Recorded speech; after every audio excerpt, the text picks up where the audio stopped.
Assalomu alaykum meni obunachilarim.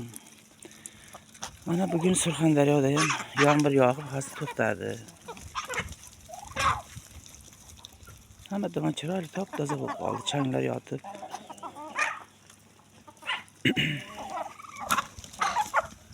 Yangi xato qildik bularga. Ustida akasiya degan o'ris daraxtlar bor. Endi ruslar davrida, Rossiyaning davrida o'sadigan daraxtlar ko'proqlar.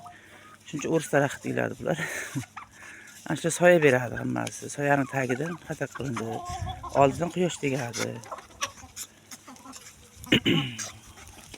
Voy Xo'rezboy.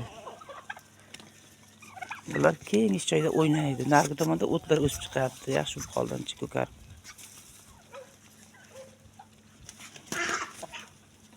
Har xil voqealar bo'ladi bu yerda. Kuzatib tursangiz, tomosha qilib kallangiz dam oladi. Bir-biri bilan urushardi, so'kishardi bular ham. O'ynashardi. Endi o'tganlar dumini qimirlatib, xursand bo'lardim.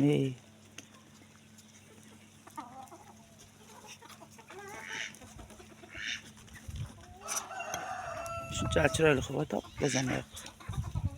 Chang yo'qdi.